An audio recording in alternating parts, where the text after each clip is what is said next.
This is Chris from Premier Guitar here in Nashville, Tennessee, at the Exit Inn with my friend Russell. Russell, how you doing? Good, thanks. I correct incorrectly. Russell's with the Band of Skulls, who are here in town from UK. So congratulations on making your way to Nashville. Yeah. By one way or another. It's always a bit of a prize to be here, you know, Music City. And we have a little bit of time, so we're going to take all the time until we can get you on stage again to talk about guitars. Sounds good. What's number one in your hands here? Number one this is my number one Jazzmaster, and this is my main guitar. I've had it since I left high school. Wow. It's in fact my first electric guitar.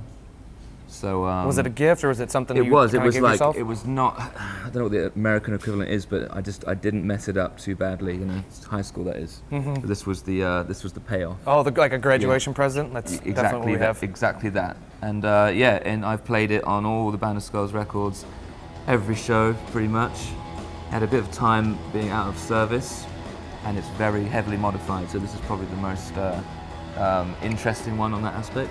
Let's talk about any of the modifications you've done. Okay, well the neck and the body are the original. It's a late 90s Japanese Jazzmaster, so it's not completely correct in its measurements and its dimensions, but that's pretty cool. Which makes it unique. Yeah, it makes it a little different to feel to the others. The guard, obviously, I like the look of the 59s, yeah. So that's kind of that vibe. The pickups are custom made by a friend of mine in London, a guy, Matt, who is known as Monty's. So Monty's pickup in London. These are a custom set of Jazzmaster pickups, which he doesn't really make on his stock inventory. He does humbuckers and single coils and things. So he made these, a vintage spec one in the front, and this one is kind of a slightly hotter, more attacky one. So okay. He wound that for me and experimented. Yeah, was there any back and forth where you're like, okay, that's too hot, too underwound, or was it pretty much he nailed it with the first set? He nailed it in the fact that he listened to me and we were making a record in the same studio as he was based at the time, and yeah, just listened to my playing and was aware of the band from before, so brought what was a kind of okay sounding guitar into something that was really quite unique, and even more unique now. It's got these in. It's got the Mastery bridge. Yep. Which is the best upgrade you can do for a Jazzmaster. This everything I've broken, so that's new, that's new, that's obviously just broken now, yep. That's pretty broken, strap locks and the rest of it. And he even refretted it, because I've played those off. Nuts, the replacement nuts, these are replaced. It's just, wow. everything but the wood has fallen off at one point. But somewhere in there is the crux of my guitar playing, and hopefully the guitar sound in the band. So everything is based around the sound of this guitar. See, yeah. I would have been mistaken by leading in and saying that I associated you being a Gretsch guy. I saw you back in 2012 at Lollapalooza. You had nothing but black and white Falcons. Yeah. At least in that set. That was kind of my phase two, and I figured, you know, when we got a record deal and started making albums, that like every guitar player does, want to experiment, and I figured I should try some more stuff out and broaden my sound. Saying that, there's an element of those records we made in the middle that the Gretsch sound was important to, but more and more I've gone back to the Jazzmaster, just it being my own personal sound, and I think that's relatively important for any guitar player to have a kind of unique place, and yeah, I can play this guitar, I can express myself more with this, and a Gretsch. It's good for some songs, but this is kind of the crux. That's your muse almost. Do you songwrite on that, or is it maybe more acoustic you write on? Well, if it's around, yeah. If it's around, and it's on every record, like I say, and you know, I'll do parts on this, but for live, it's just the most natural thing.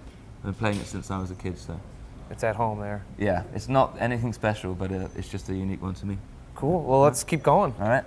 What's up next? What would you say is the one that you use probably second most through the set? Second most through the set? Well, why don't we go for the Gretsch? It's the kind of other end of things. Yeah. So this is pretty much stock, now let's see, Anniversary Junior. So smaller body size. And I've kind of replaced all the Falcons I was playing with this as a kind of dual Gretsch. rock and roll machine, which it is. It's like it's a little, you know, it's a fast little guitar. TV Jones, they're the stock ones. It's kind of the opposite. Everything just came, and it's a pretty high-end guitar anyway. Yeah, it's sharp. So it should be right out of the box, shouldn't it? And yeah, we do all the Gretsch stuff with this. Some of the things from our third record, Himalayan, a bit more Gretschy, swampy, bluesy sounds. Yep. And yeah, so it hasn't quite got the depth of a Falcon in the sense of sort of if you play it cleaner or like a slower song or a more beautiful, cleaner Gretsch sound. But for the dirty, sort of glam rock, punk sort of sound, the TV Jones are great. Yeah, they howl. And because it's smaller, you really can get around quickly. Yeah. It's a relatively delicate thing, and very sharp. I think it's ebony board, and it's held up really well. With the vibratos of the trim, do you prefer a Bigsby with the spring like that, or do you like the Jazzmaster? I think it feels very similar because it's in the same place. Yep. And also you've got this bridge behind if you want to use that, which I, you know, use that quite now and again. And it's a bit more robust. And it's less like it's like a knitting needle, isn't it? It's the first idea. This is a bit more of a cool thing. Yeah, they're different in different ways. This one does a kind of rockabilly, rock and roll thing of it, but for expression, I prefer the It's a little more subtle. The knitting needle of the Fender. All right, let's dive into one of these other Jazzmasters. All right. Okay, so this one, I mean, they're kind of relative to each record. So we've got this one on the second record, a proper Jazzmaster, a real American one. And I think this one came out of Wildwood in Colorado. Yep. I didn't go and get it, but I asked for it, and they're the ones who had them. So it's a thin skin, Aztec gold, absolute beast of a Jazzmaster. Ooh, yeah. It's the heaviest one I've ever come across. So this works really nicely as a more of a rock sound, and we use it at the moment without the trem on, and just lock it down to be a bit more stable, and do things that don't need the tremolo on it. So yeah, what song is it specific to any of the material on the second record, or is there any other songs you would? In fact, I can't remember. I played it on the second record on a bunch of stuff when that one was out of action, and live a lot. And then on the new album, by default, I pretty much exclusively played this. Oh, all right. So that's the Jazzmaster thing happened with this. This guitar just in the studio, maybe the weight or the hardness of the wood or whatever. Just our producer Gil Norton asked for this guitar most. And there's the pickups, anything special? The ones it came with. Okay, I don't know if maybe. No, this one again, like as a relative thing, it's nice to have some things. It's definitely different to my guitar already, so I don't feel the need to change it because it's more of an American sound, I guess, a bit more of a classic Fender Jazzmaster sound. And I'm always using the lead circuit and just everything. Yeah, I was going to ask because I saw you during sound check. Is everything wide open and you manipulate? We'll get to the pedal board, but you use the volume pedal. Yeah. Instead of backing off on the Yeah, guitar. if I was more skilled, I'd use just this. I'd use the volume to do the most changing of tone, and now and again this to just get silly and annoy every sound man in the building. But yeah, that's just the other end of it, and mastery bridge, and a couple of war wounds. Let's check out the black one you got in there. Yeah. And for strings, are you changing them up between the four guitars, or are they all the same sets through all four? I mean, this is a question for Will here. I wouldn't get into the details of that. I know I can play something and say I don't like it, mainly with gauges. This guitar is probably a good example of that. We always have one guitar tuned down a whole tone. So this guitar is D to D. Okay. And we've always had one like that. We used to have a Gibson, but we replaced that now with this. This started life as a spare. It's a blacktop Jazzmaster. It's a $500 guitar, $700 guitar. And we played it as a spare, and it was okay. And then I left it with my friend Monty there in London, and I forgot about it, which was the most expensive mistake I've ever made. And I came back about 6 months later, and he'd made this. And he'd made what was a relatively cheaper, it's a Mexican cheaper Fender, and he'd made it into a really versatile guitar. What are some of the things he did to it? He refretted it, and it does such a beautiful job. It's like a custom guitar. The pickups he made, it was to replace my Gibson, so they're almost like wide range Fender humbuckers, but he's tapped it out so it's also goes back to a Jazzmaster single coil, or maybe more of a Strat kind of sound. Okay.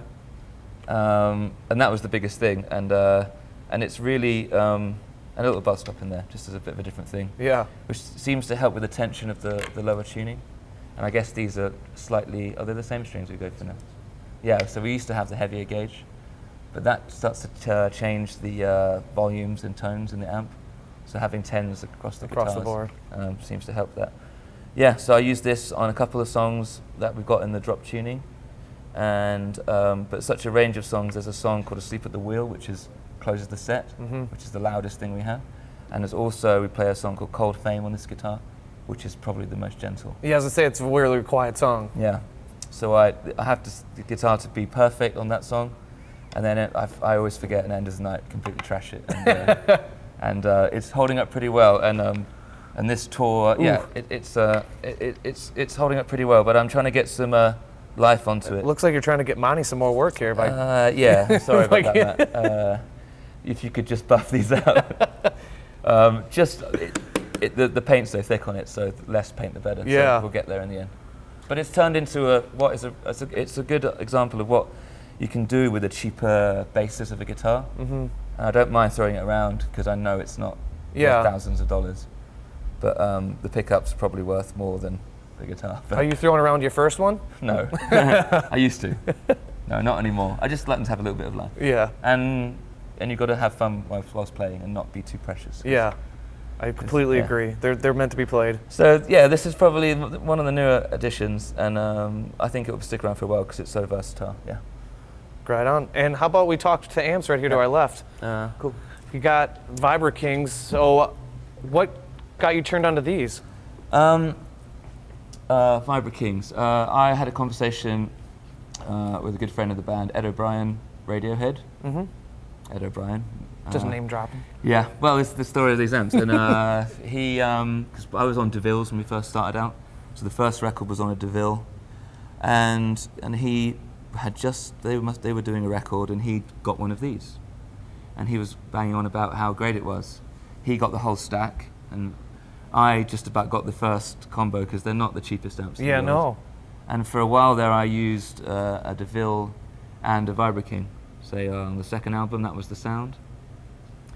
And after that, some bigger venues, we went to a full stack, and then two. So now, yeah, that's it. It's kind of like the big brother of those DeVilles, but it's so much more like, for me, it's like the closest to like a little mini Marshall stack that I was be comfortable getting to. But it's Fender, and it's still got that surfy sound if you need it, and it cleans up really beautifully. Do you like the blues sound? Do you like the 3-speaker format versus, normally it would be like a 210 or a 115? You like having the three? So they've got 3 10s in the top, and the 2 12s? And 2 12s in the bottom. So I just think it's pretty, it's kind of covers all bases. And like anything, you get used to getting into playing something, and now I've got to know that amp. It's hard for me. I can play on a DeVille or another amp, but I think I sound the best through this. And it's very hard to find these amps when we're flying away or in another studio. But saying that, when you do find a good sound, it's yours because less people have them. Yeah, I was going to say, that's kind of the impetus of my question was, this is, now I don't want to say it's a lesser known combo, but it's a combo that when we do these things, it's something I don't really see, like if the DeVilles or already have the heads and stuff, whereas the Vibro Kings aren't. The only person I can recall doing a rig rundown with would be Gary Clark Jr. Right. He had the Vibro Kings. Yeah, which is more of a blues thing again. So I think maybe that's the element that draws people to it. Yeah. And although we're a loud rock and roll band, I don't want like a rock amp. I've never wanted that. I've always played combos, and I like having things that weren't designed for their use and then pushing them to their limits. Yeah. Because these weren't made to be in a rock band. They weren't. They're big old Fender blues amps. And really for the purists, they're hand-wired, hand-built, and just, yeah, apart from getting a vintage amp, it's probably the best we can do with new ones. And yeah, and those are my British ones. We brought those over. All right. We've got some American ones, and we like what those do with the American power. Oh yeah. Even the voltages of the circuits of. That goes back to your doing things wrong with the. Maybe it is. I could have made my life much easier by just doing things the right way. But yeah, so I brought those over. That's my hand luggage, and check my bag. Yeah, I know it's cool, and people get enthusiastic about them. We've been trying some new things. If you look kind of closely, there are some. I have a friend in England. There are some speakers, some microphones actually bolted into the speaker. So we've been experimenting with those at the moment. And what's the I guess the purpose or what's the idea behind that? To not have any microphones on the stage. Or if any microphones go down, it's a great backup. So that's a little experimenting at the moment, going on and finding different sounds. And always tinkering. Yeah, I think we're always open for people with ideas or anything that might be an interesting thing for us, because we're relatively simple up here. It's just like a rock and roll band, you know. Well, and keeping with the rock and roll, let's check out your pedal board. Let's do it. All right, we're over at your pedal board, Russell. Walk us through what we see here. Okay, so this is always a changing landscape, and we've got some old friends at the back and some new things at the front. The biggest thing I play with the guitar is the volume pedal. That's the most expressive pedal. That was the biggest change ever in my playing, because rather than putting on distortions and what have you, just from relative cleans or off, which is always useful in a gig, to like this being the most full on, and just everywhere in between, finding little places, and it's never the same, and you just play to how it feels and how the song's feeling and what you want to do with the song. So this is it. That's it. If I had one pedal, I would have an amp on loudly, and this pedal. If I had one pedal, I would have this. Yeah. Wow. Because it's the most. It does the most. All right. Well, if you could have two pedals. What would be the second pedal you would take? Well, going through here, we go into the distortion stuff. This is a OCD full tone. I don't know which version it is, but yeah, we had that. We've had some distortion pedals. I like to have the amp clean and sounding really nice, just on the edge of breakup, so it's got lots of body, and then have this to overdrive it, or something to do that job. And then it's a big muff, just a standard one. We had some Russian ones. I've broken many. Yeah, I've seen you had the green one once. I've had so many, and I've broken so many, and yeah, and they're great. And this we've always had on the board and all the records for all of the moments where we do, louder moments in the set. And just the fuzz tone, going back to that Hendrix thing, it's kind of fuzz face, like it does that thing. Yep. And going through here is a POG, which is I just use to blend different octaves in, either the top one or the low octave, and we just have two sounds, and we just save them in there. And we tweak that mostly every show, just every room affects the octaves quite differently, because you're adding a lot of highs and lows. Is that something you're using on Heaven's Key? The octave there? Yeah, to get that kind of chimey sound. Yeah, to get the 12-string sound on that. And now and again on other things, or just if I feel like it, because it's always like in your face. And then this is just my experimental area where every day I just try something. So I've stolen Emma's I was going to ask. Here. So we've got this in the studio, and I love it because you can blend the clean in, because it's a bass pedal, which is really awesome. So yeah, she doesn't know about that yet. And the memory toy was there before, because I was playing with that in the same size. Then it's into delays, basically, just because for a long time, we've been a 3-piece band, and I've always needed all the help I can get to fill up space. So this is the newest one.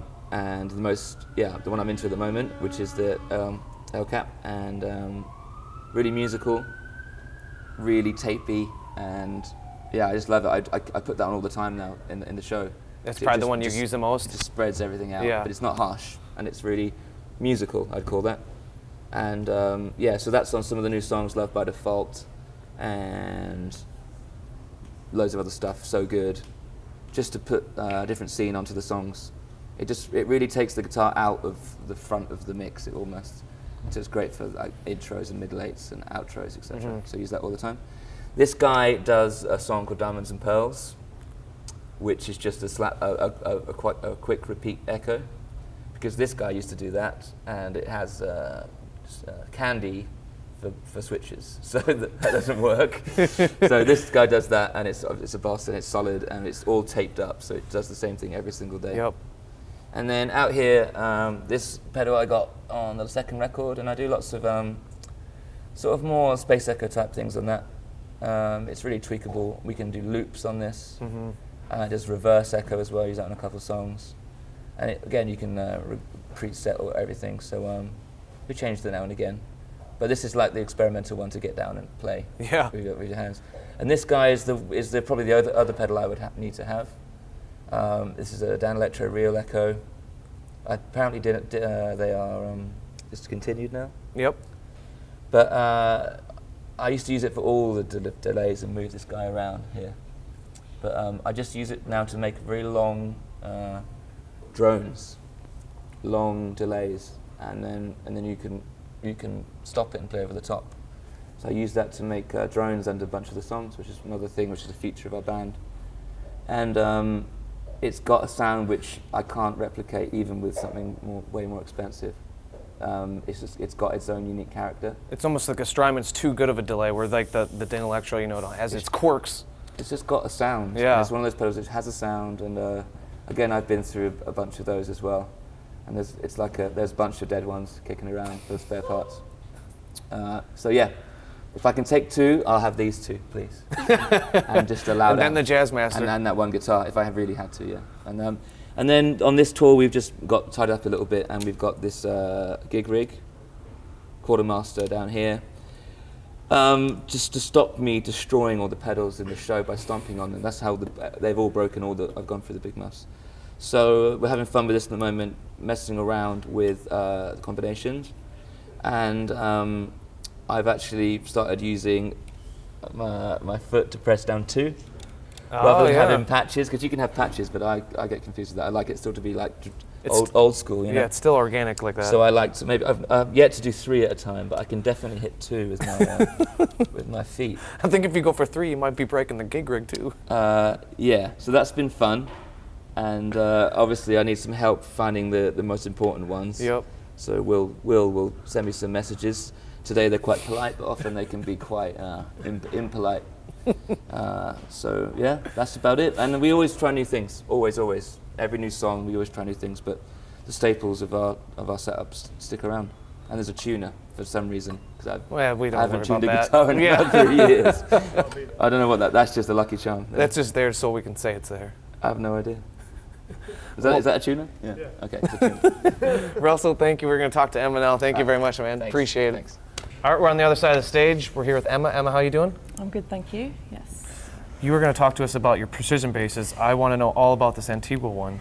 Yeah, this I started playing just the standard American P bass, the Sunburst one over there, and just branching out and getting a couple more now in the collection. And this, I fell in love with this one as soon as I saw it. Just the finish is amazing. It's a reissue, and it's I think it was made with that finish for like black and white TV, so it sort of stood out. But where'd you scoop it up at? Fender. Right at the factory. Yeah, gave us just to try it out really, and I kept it. It's safe to say you dig it. Yeah, I love it. And the maple neck, I don't usually play maple neck, but this kind of sort of turned me. What do you like about the maple versus like a rosewood? It's a bit more lively. It's a bit more vicious, I guess. Really? Compared to my other one, and it works really well with the distortions I'm using, and yeah, it's just a good tone. And did you use this while recording By Default, your guys' album that you dropped earlier this year? Yeah, it was used on a lot of the tracks, and it's really versatile. You know, it can be kind of warm and soft, and but also it can do the business when it gets loud and there's the bigger riffs. It really works. So, within the Fender family, what drew you to a P bass versus the jazz bass? For me, it was just the weight of it. I tried a couple on, and it was like this. It just felt right. Yeah. You know? And I like the heavy, and I like it's solid. You know. And yeah, I throw it around a bit, and it needs to deal with the rock show. You know. So yeah, it's good. It kind of stands up. And what string gauge are you using in brand? At the moment, I think it's what have we got? Yeah, I don't change them ever. So Oh really? Yeah, I couldn't tell you the last time we put Yeah, it's so Ernie minimal. Ball, old as hell strings. Yeah. Older the better. Yeah. Hence why I couldn't tell you the gauge. We don't know the gauge because we'll change those. Yeah, I think we put a new set of strings on when we get them, and then maybe once. On this tour, yeah. Yeah. That. Set it and forget it, I guess. Yeah. And I've seen you guys a couple times, and every time I see you, you're always playing through. Do you ever play with the pick? For one or two tracks on the new record, just to get the speed. Yeah. But I prefer playing with my fingers. Yeah, Why it's do you much Why do better. you do that? You just feel you're more like dynamic. You're completely attached to it. You know? Yeah. You can feel it, and yeah, you get more control as well. It's like, you know, the muting and just different. I don't know. I've made up my own style. I didn't really get taught, so. Yeah, it's just I guess I started like that, and that's how I felt more comfortable. And I tried a pick, and it was just felt a bit clumpy and like awkward. So yeah, I do it when I need to, but just to get the kind of speed, I guess, like I said. But yeah, fingers all the way. What were the two songs that you needed to do to use the pick? I think it ended up being Back or Beyond, and maybe I think that was it actually. We maybe tried it for like Killer or something, And just just because didn't it was feel it. quick and just it was back to the fingers. But yeah, so definitely fingers over pick for me. Let's get introduced to your other bass over there. Yeah. And would you say this one is like a backup, or is this one used in a different tuning, or? This is a drop tuning Okay. on this one. It's for Sleep at the Wheel, yes, full drop down D. And this is my original bass, so I've Like the had one you this probably learned on? And I borrowed one of Russell's old basses before, and then finally could afford my own. So I think when we first came out to America, I kind of invested in getting one. And Did you give Russell's bass back, or do you still have it? yeah, I kind of still have that. Oops. Well, it's kind of in storage, so he doesn't know. Okay. Yeah, no, it's cool. It's so yeah, a lot of history with it. Learned to play pretty much and I've done a lot of shows on this bass. So, but it's nice to have. It usually we have like 3 or 4 on the road in the UK, but because America we've got to strip it down a little bit. So this is backup and a step down. Gotcha. So, yeah, but yeah, this is the original, the one I started on. So Is there anything you had to do to it in the time that you've owned it, or to upgrade it, or is it pretty much the way it is? It's pretty much the way it is. The volume knobs have fallen off and I haven't bothered to replace them. It's strung through the back as well, which is kind of cool. It's sort of a little more sturdy, I guess. And yeah, the rosewood neck. It's a nice change to have 2 different basses on tour. So yeah. And over your right shoulder here we have your Fender stack. And maybe you were using a backline before, but the times I've seen you used to use SVT or Ampeg gear. Yes. Is this a change that you made, or is this your actual rig now, or is that This from is the Ampeg stuff? Yeah, I started on SVT VR, and I had a classic as well. And I love Ampeg, great. But for like roadworthiness, Fender's kind of a bit more reliable in that sense, just because we play so many shows. Yeah. And I kind of keep the Ampegs at home and now, and That makes sense. Fender on the road. And yeah, no, it's really good.